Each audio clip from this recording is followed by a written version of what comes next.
Students, आज हम लोगों का एसिडिक स्ट्रेंथ में सेकंड लेक्चर है और फर्स्ट लेक्चर में हम लोग देख चुके हैं कि अफेक्टिंग फैक्टर्स मतलब एसिडिक स्ट्रेंथ के कौन कौन से ऐसे फैक्टर हैं जो अफेक्ट करेंगे और किस तरह से करेंगे, है ना। वो डायरेक्टली इनवर्सली कैसे होगा, वो सारी बात हम लोग कर चुके थे।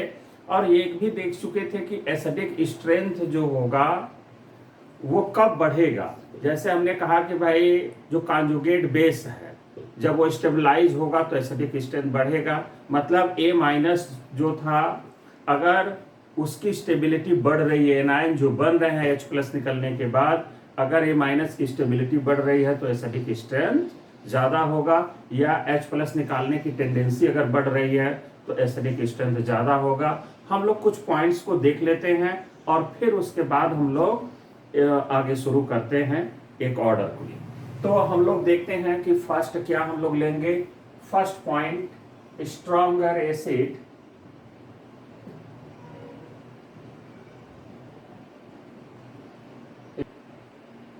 a compound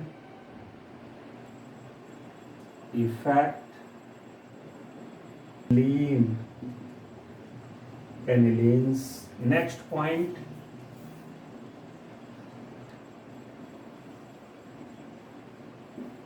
अब देखा जाए इसमें कुछ पॉइंट्स है जो आप लोग जानते हैं, फिर भी हम लोग देखें। जैसे फर्स्ट पॉइंट है कि स्ट्रॉन्गर एसिड्स का जो पीके वैल्यू होता है वो लेस देन 1 होता है, ठीक है। जो मॉडरेटली यानी कि जो बीच वाले होते हैं स्ट्रॉन्ग एसिड्स, उनका जो पीके वैल्यू होता है वो होता है 1 और 5 के बीच में, ठीक। और वेरी वीक एसिड का जो पीके वैल्यू होता है वो ग्रेटर देन 15 होता है, क्लियर। और compound is acidic if the conjugate base can stabilise through resonance.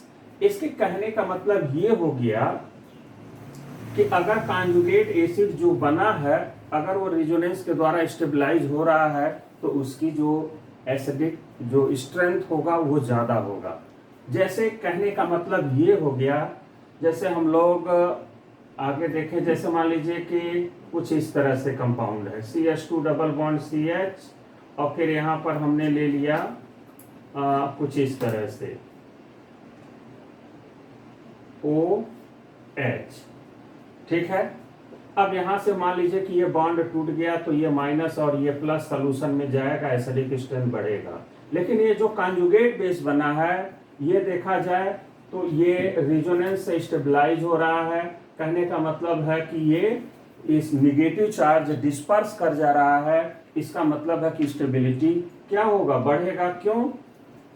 क्योंकि टूटने के बाद ये इसका निगेटिव चार्ज क्या हो रहा है, डिस्पर्स कर रहा है, इसलिए स्टेबिलिटी बढ़ रहा है। जैसे यही अगर हम फिनॉल में अगर हम लोग देखते तो यहाँ पर भी वही स्थिति है।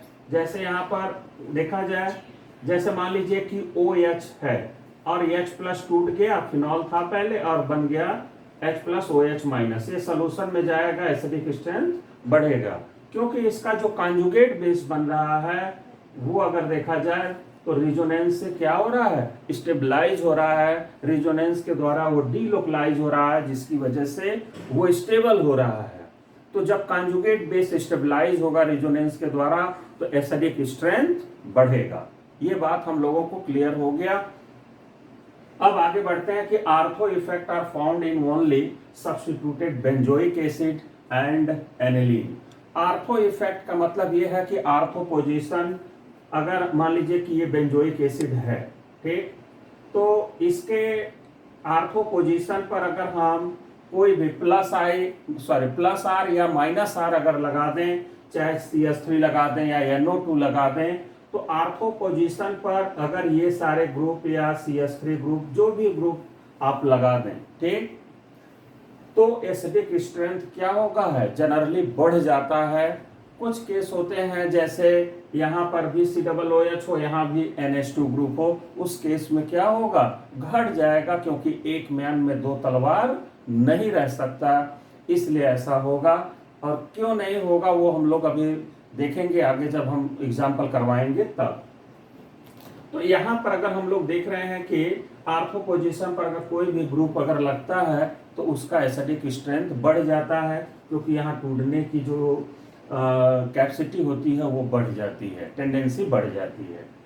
ऐसे ही अगर एनिलीन का अगर कोई कंपाउंड है, मान लीजिए कि ये एनिलीन है, यहाँ पर NH2 ग्रुप हमने लगा दिया, तो एनिलीन में भी क्या होगा, मान लीजिए CH3 हमने जोड़ दिया, तो इसके आर्थो पोजीशन पर लगा है एनिलीन के, तो यहाँ पर भी एसिडिक स्ट्रेंथ इसका क्या होगा, बढ़ जाएगा। तो एसिडिक स्ट्रेंथ अगर हम लोग देखें तो दो चीजों में ज्यादा ये आर्थो इफेक्ट काम करता है, किसमें, एनिलीन में और बेंजोइक एसिड में, के सब्स्टिट्यूटेड कंपाउंड में।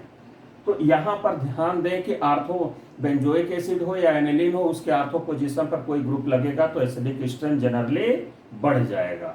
अब आगे हम लोग बढ़ते हैं। Intramolecular hydrogen bonding decreases with acidic strength, जैसा हमने आपको जिक्र किया था। तो यहाँ पर हम लोग एक बार फिर से कर लेते हैं। जैसे यहाँ पर ये फिनॉल है, तो फिनॉल ये हो गया। अब आर्थो पोजीशन पर NO2 ग्रुप हमने जोड़ दिया, और यहाँ से अगर देखें तो यहाँ इंट्रामॉलिक्यूलर हाइड्रोजन बॉन्डिंग बन गया। तो इंट्रामॉलिक्यूलर हाइड्रोजन बॉन्डिंग बनने की वजह से अब क्या हो रहा है कि अगर यहाँ से बॉन्ड टूट भी गया, अगर हम लोग देख लें, तो अब ये इधर जुड़ा रहेगा, तो भी ये हाइड्रोजन H+ जो होगा वो फ्री नहीं हो पा रहा है।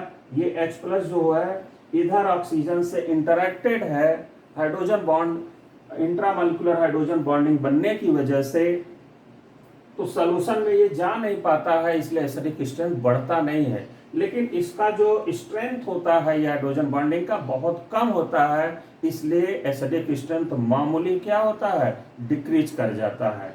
तो ये सारे पॉइंट्स आप लोग देख लिए।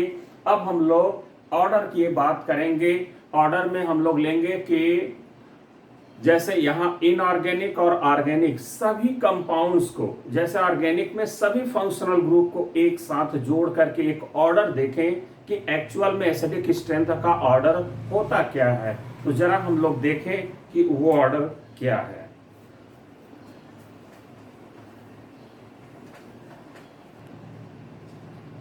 Order of acidic strength, CO+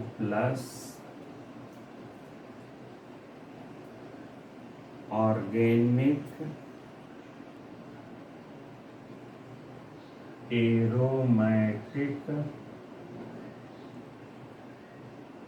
hydride,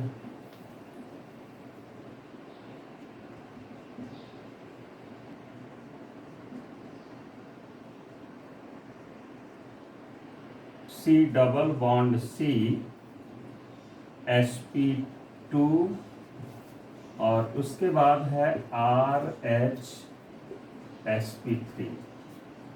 तो ये हम लोगों का कुछ ऑर्डर है। जरा हम लोग ऑर्डर को समझने की कोशिश करें कि इसमें हमने क्या किया है। इनऑर्गेनिक एसिड, इसमें वीक एसिड को हमने छोड़ दिया, वीक एसिड को यहाँ रखा। तो सबसे स्ट्रांग जो एसिडिक स्ट्रेंथ होता है वो इनऑर्गेनिक एसिड का होता है, फिर H3O+, फिर ऑर्गेनिक एसिड होते हैं, फिर वीक इनऑर्गेनिक एसिड का ऑर्डर होता है। ये सब स्ट्रांग से हम लोग एक लिख रहे हैं डिक्रीजिंग ऑर्डर, स्ट्रांग से वीक की तरफ बढ़ रहे हैं, ठीक है। तो अब यहाँ पर हो गया ऑर्गेनिक एसिड, उसके बाद वीक इनऑर्गेनिक, फिर मिथाइल एल्कोहल, फिर वाटर, फिर एल्कोहल होगा। फिर एल्कोहल के बाद हम लोग देखें तो यहाँ पर है फॉर्मल्डिहाइड, फिर एलिफैटिक एल्डिहाइड है, एरोमेटिक एल्डिहाइड है, एलिफैटिक कीटोन है, और फिर एरोमेटिक कीटोन है, फिर acyl halide RCOX। Acyl halide का मतलब ये है RC++OX। इसमें X क्या है वही आप लोग जानते ही हैं, X का मतलब है फ्लोरीन, ब्रोमीन, क्लोरीन, आयोडीन। तो अब यहाँ पर है एसाइल हैलाइड, उसके बाद है एसाइल हैलाइड के बाद एनहाइड्राइड। एनहाइड्राइड का फंक्शनल ग्रुप आप बहुत अच्छे से जानते हैं कि ये एनहाइड्राइड होता है। तो एसिडिक स्ट्रेंथ इसके बाद इसका आता है, फिर ईस्टर, फिर एमाइड, फिर ट्रिपल बॉन्ड का, यानी कि जिसमें ट्रिपल बॉन्ड हो, हाइड्रोकार्बन हो जिसमें ट्रिपल बॉन्ड हो, जैसे कि एसिटिलीन हो गया। तो उसमें अगर हम लोग एस कैरेक्टर अगर देखें तो 50 कितना है, 50% है, हाइब्रिडाइजेशन sp है। तो अब यहाँ पर ट्रिपल बॉन्ड बनने से इस कार्बन की इलेक्ट्रोनेगेटिविटी बढ़ जाता है। अगर यहाँ हाइड्रोजन हम जोड़ दें तो ये क्या होगा कि इलेक्ट्रोनेगेटिव कार्बन है तो ये कार्बन इसका खींचेगा, तो ये हाइड्रोजन का खींचेगा, बॉन्ड टूटेगा, एसिडिक स्ट्रेंथ बढ़ जाएगा। अब इसके बाद हम आगे बढ़े तो H2 का जो है एसिडिक स्ट्रेंथ फिर होगा, फिर NH3 का होगा, फिर जाकर के डबल बॉन्डेड कार्बन का होगा, हाइड्रोकार्बन का।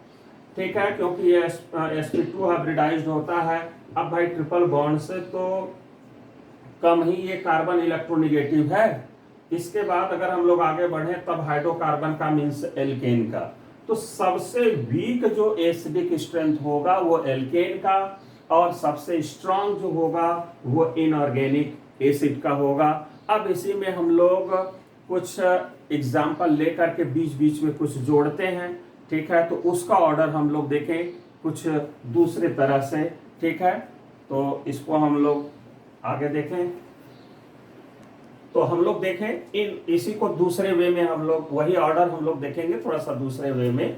तो सबसे पहले हम लोगों का क्या होगा, inorganic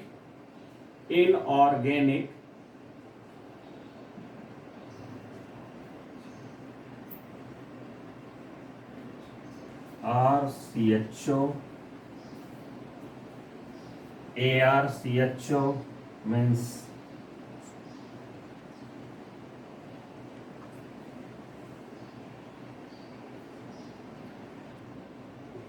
fluorine, bromine, iodine, RCONH2, RHSP3। तो देखा जाए यहां पर हमने उसी चीज को इस तरह से लिख दिया और सारे फंक्शनल ग्रुप को हमने यहाँ पर शो किया है। जैसे इनऑर्गेनिक जो होगा वो आपने कहा कि सबसे ज्यादा स्ट्रॉन्ग एसिड होगा, लेकिन वीक इनऑर्गेनिक को छोड़ करके, फिर हाइड्रोनियम आयन, फिर ऑर्गेनिक एसिड, फिर वीक इनऑर्गेनिक जो यहाँ पर आपने छोड़ा वो यहाँ पर होगा। फिर उसके बाद अगर हम लोग ध्यान दें वीक इनऑर्गेनिक, तो देखें हम लोग वीक इनऑर्गेनिक, यहां पर हम लोग इसको ऐसे कर लेते हैं, इसको ब्रैकेट में बना लें ताकि वीक ऑर्गेनिक एसिड को हमने यहाँ देखा रखा है, यहां पर हमने ब्रैकेट बनाया है। तो इसके वीक इनऑर्गेनिक एसिड जो होंगे वो कुछ यहाँ पर हमने लिख दिया है।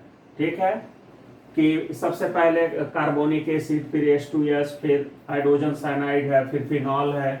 फिनॉल को हमने इसी में रख दिया है क्योंकि इसका एसिडिक स्ट्रेंथ इन्हीं के बीच में मैच कर रहा है।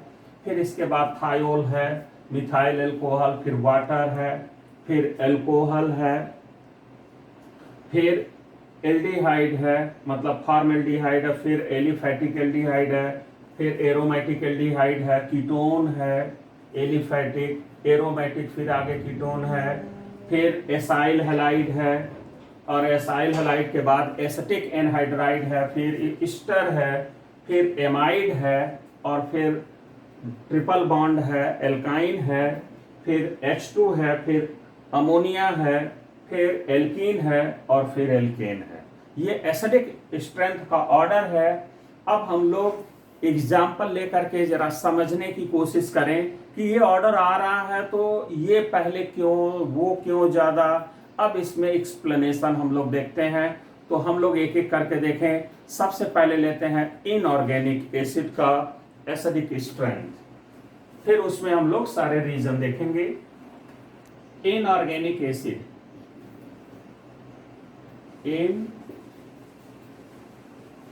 इनऑर्गेनिक एसिड्स, इनऑर्गेनिक एसिड्स के हम लोग जो है कि अब देखते हैं क्या, एक ऑर्डर देखते हैं और फिर वो ऑर्डर में समझते हैं कि ऐसा क्यों हो रहा है। क्लियर? तो जरा हम लोग देखें। फर्स्ट हम लोग एक ऑर्डर देखें, तो यहां पर हम लोग लेते हैं H2S बंद CH4। तो देखें हम लोग ये ऑर्डर है इनऑर्गेनिक एसिड का ऑर्डर, एसिडिक स्ट्रेंथ का ऑर्डर है। इसमें जगह जगह कुछ हमने ऑर्गेनिक को भी रख दिया है। तो यहां पर हमने अगर हम लोग देखें तो ऑर्डर ये है, तो सबसे कम ये और सबसे ज्यादा ये आपका एसिडिक स्ट्रेंथ है। लेकिन HClO4 ज्यादा एसिडिक है HI से, ऐसा हम क्यों माने? तो जरा हम लोग सभी का थोड़ा थोड़ा एक्सप्लेनेशन देखें। जैसे है आपका, अगर ध्यान दें HClO4, तो उसका स्ट्रक्चर कैसा होगा आपका? कुछ इस तरह से होगा। जैसे मान लीजिए कि ये है OH और बाकी जो बॉन्ड है वो कुछ इस तरह से होंगे। तो अब यहां से अगर ये बॉन्ड टूटेगा तो ये देगा O- और H+, और इसका जरा देखें कॉन्जुगेट बेस कैसा स्टेबलाइज हो रहा है, बहुत अच्छे से, वो भी रेजोनेंस के द्वारा। अगर कुछ नेगेटिव चार्ज बच भी गया तो ये इसको देगा, तो ये इसको दे देगा, ये अगर बच गया तो फिर ये भी दे सकता है। मतलब इन तीनों CO में क्या होगा, डिलोकलाइज हो जाएगा, और निगेटिव चार्ज आने की जो कॉन्जुगेट बेस बनेगा वो हाईली स्टेबल होगा, यानी कि वीक कॉन्जुगेट बेस होगा। क्लियर? तो अब यहां पर इसके रेजोनेंस से स्टेबलाइज होने की वजह से ये आराम से H+ देगा, इसलिए ये हाईली क्या होगा, एसिडिक होगा। अब आगे हम लोग बढ़ते हैं कि ऊपर से ये क्लोरीन भी है लगा, और क्लोरीन के पास अगर देखा जाए तो वैकेंट d ऑर्बिटल भी है और मोर इलेक्ट्रोनेगेटिव भी है, इसलिए और तेजी से खींचेगा और आसानी से तोड़ेगा। ये सब भी -I है और तेजी से खींच रहे होंगे, एसिडिक स्ट्रेंथ बढ़ेगा। आगे अगर हम लोग देखें इसी में कि HI और HBr में अगर देखा जाए तो HI ये है और HBr ये है। इन दोनों का एसिडिक स्ट्रेंथ देखें तो HI का ज्यादा है, HBr का कम है। ऐसा क्यों? अगर हम लोग देखें तो I का जो साइज है वो बड़ा है। ये हाइड्रोजन अगर हम लोग देखें, ये आयोडीन अगर है और ये H है, तो यहां पर आयोडीन का साइज बहुत बड़ा है। देखिए यहां पर ब्रोमीन का साइज आयोडीन से कम है, और यहां पर ये हाइड्रोजन है। तो इसको तोड़ना जो है कि क्या होगा, डिफिकल्ट होगा, इसको तोड़ना आसान होगा। ये आसानी से H+ देगा इसके कंपैरिजन में, क्योंकि आयोडीन का साइज बड़ा है, तो इनके बीच लगने वाला फोर्स ऑफ अट्रैक्शन वीक होगा, इसलिए आसानी से टूट जाएगा और H+ सोल्यूशन में जाएगा, एसिडिक स्ट्रेंथ बढ़ जाएगा। तो हम कह सकते हैं कि आयोडीन का साइज बड़ा है ब्रोमीन से, इसलिए ये ज्यादा एसिडिक है HBr से। क्लियर? आगे अगर हम लोग बढ़े तो यहां पर हम लोगों को मिल रहा है H2SO4। H2SO4 अगर हम HCl की बात कर लें तो अब यहां पर अगर देखें तो ये है SO4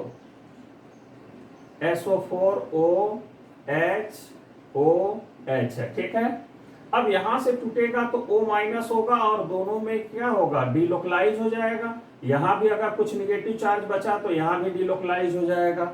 और यहां पर अगर हम लोग देखें तो ये टूटेगा और Cl- है। हालांकि यहां पर होगा क्या कि इसके पास वैकेंट D है, ये d ऑर्बिटल होने की वजह से, क्लोरीन में वैकेंट d ऑर्बिटल होने की वजह से ये निगेटिव चार्ज उसी में डिलोकलाइज होगा, जिसकी वजह से इसकी स्टेबिलिटी बढ़ेगी। लेकिन यहां पर भी तो वैकेंट d ऑर्बिटल है सल्फर के पास, इसलिए इसके पास भी है, इसके पास, लेकिन इसके साथ और भी इलेक्ट्रोनेगेटिव एटम है, इसलिए बहुत तेजी से खींचेंगे इसके कंपैरिजन में, इसलिए ये ज्यादा एसिडिक होगा इससे। मतलब ये कह सकते हैं H2SO4 ज्यादा एसिडिक होगा HCl से।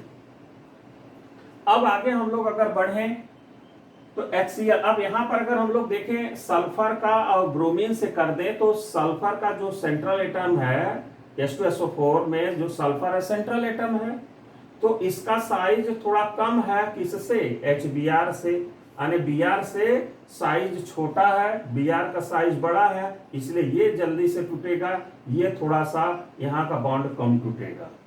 ठीक है। अच्छा, साइज यहां से अगर हम लोग देखें, यहाँ का जो बॉन्ड होगा ये इसके कंपैरिजन में ये आसानी से नहीं टूटेगा और ये आसानी से टूटेगा। हम कंपैरिजन H2SO4 और HBr की कर रहे हैं। तो ये साइज छोटा है, ये साइज बड़ा है, इसलिए ये जल्दी से टूटेगा, ये थोड़ा स्लो टूटेगा। भाई यहाँ भी डीलोकलाइज आगे हो रहा है, लेकिन यहाँ निगेटिव चार्ज इसके बैकेंड डी में डीलोकलाइज हो रहा है, इसलिए HBr का एसिडिक क्रिस्टल ज्यादा H2SO4 से, अब ये भी ज्यादा है HCl से। अब यहाँ पर ये बात समझ में नहीं आ रहा होगा आप लोगों को कि HCl का ज्यादा है HNO3 से, ऐसा क्यों भाई? तो देखें कि HCl जब ये टूटेगा तो ये हमको क्या देगा, H प्लस और Cl माइनस देगा, और ये इसके पास वैकेंट डी ऑर्बिटल है, उसमें क्या होगा, इलेक्ट्रॉन ये जो है वो डिलोकलाइज हो जाएगा। तो इसका हम कह सकते हैं कि जो कॉन्जुगेट बेस बन रहा है वो स्टेबलाइज हो रहा है वैकेंट डी ऑर्बिटल की वजह से। लेकिन यहाँ पर अगर हम लोग देखें HNO3 का, तो HNO3 में जो नाइट्रोजन है, अब यहाँ पर भाई देखिए ऑक्सीजन, ये ऑक्सीजन से H लगा है, बाकी तो ये ऐसे है, क्लियर HNO3 का स्ट्रक्चर। तो अब यहां से जब ये टूटेगा तो देखिए क्या होगा भाई, यहाँ H प्लस और O माइनस है, यहाँ ठीक है कि तीन तीन मोर इलेक्ट्रोनिगेटिव है, ये खींचेंगे और खींचेगा इंडक्टिव इफेक्ट की वजह से, ठीक है, तो ये बॉन्ड टूटेगा और एसिडिक होगा। लेकिन अगर कंपैरिजन HCl से किया जाए तो देखिए यहाँ पर क्या हो रहा है कि ये H है और ये Cl है, यहाँ O माइनस बन रहा है लेकिन यहाँ Cl माइनस बन रहा है, और इसी के पास वैकेंट डी ऑर्बिटल है और यहीं पर डीलोकलाइज हो जाएगा। लेकिन यहाँ पर अगर हम लोग देखें तो इसका इलेक्ट्रॉन यहाँ डीलोकलाइज नहीं होगा, बल्कि डिस्पर्स करके आने के इंडक्टिव इफेक्ट के द्वारा जो है कि कुछ इधर खींचे जाएंगे, तब इसकी स्टेबिलिटी बढ़ रहा है।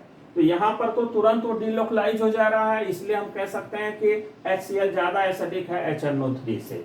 आया बात समझ में? अब हम आगे बढ़ते हैं।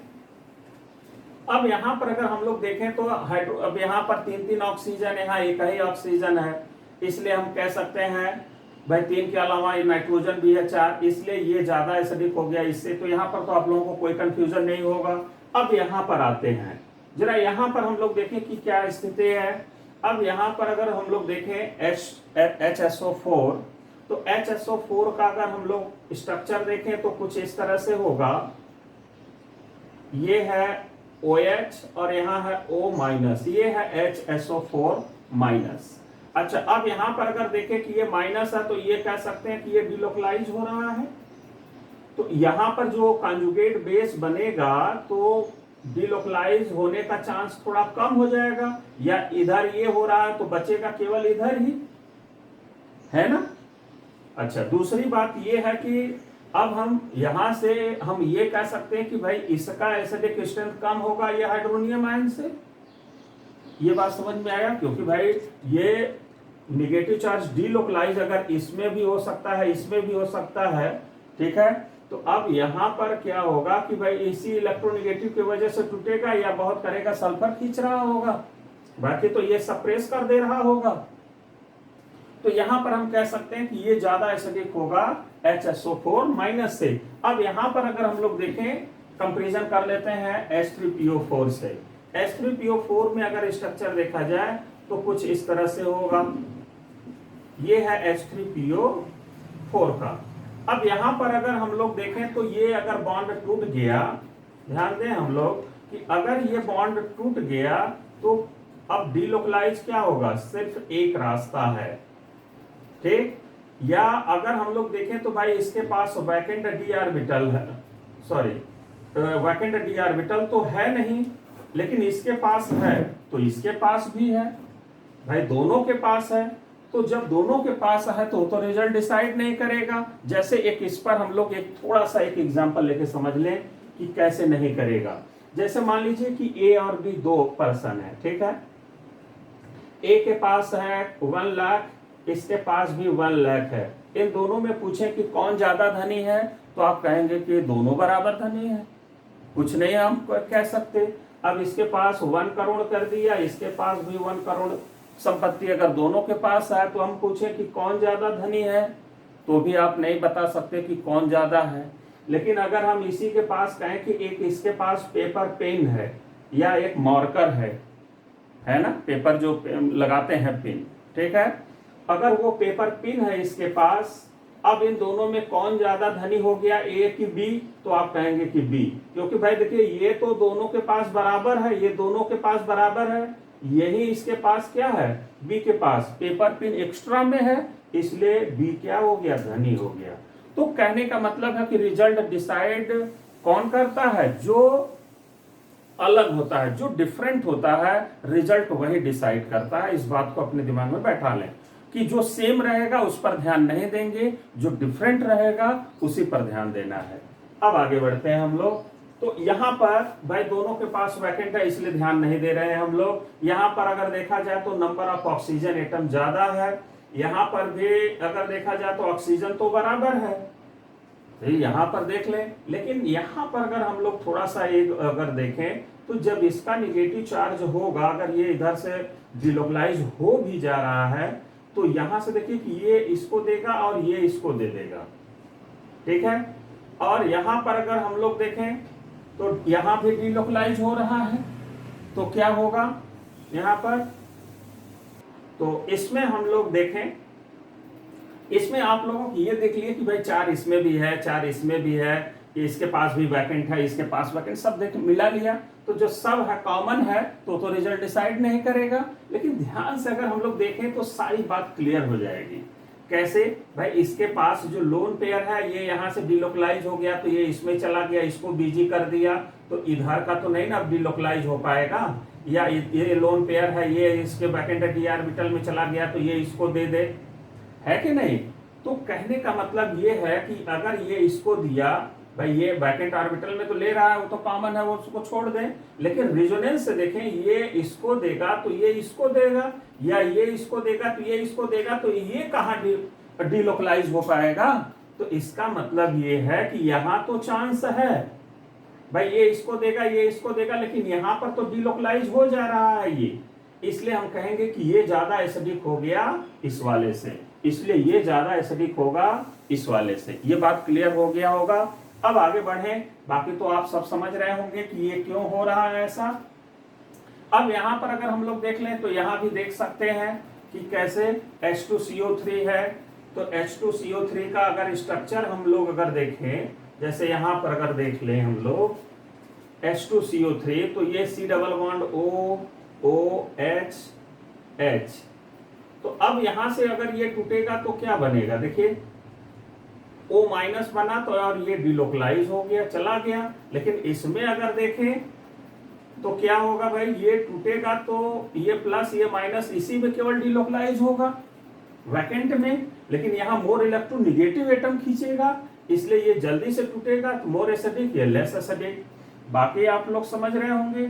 अब यहाँ पर जरा हम लोग आ जाए, यहाँ पर आप समझ रहे होंगे कि ये टूटेगा तो क्या होगा, ये माइनस और ये प्लस, और ये रेजोनेंस से स्टेबलाइज होगा, इसलिए ये ज्यादा एसिडिक होगा इस वाले से, वाटर से, और सबसे कम ये होगा क्योंकि ये अगर ध्यान दे तो sp3 हाइब्रिडाइज्ड है, ये कार्बन कैसा है, इलेक्ट्रोपॉजिटिव नेचर का है, तो हम कह सकते हैं कि खींचेगा नहीं तो टूटेगा नहीं, इसलिए हम कह सकते हैं कि सबसे वीक एसिडिक स्ट्रेंथ होगा।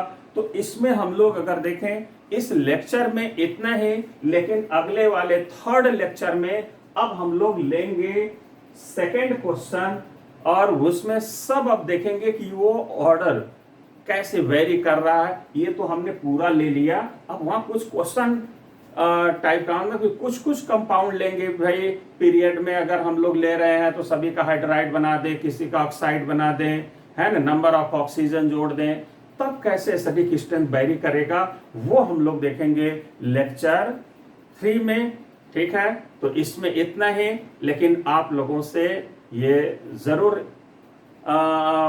अपेक्षा रखते हैं कि लाइक करें, शेयर करें, कमेंट्स करें और सब्सक्राइब करना ना भूलें। ओके, धन्यवाद।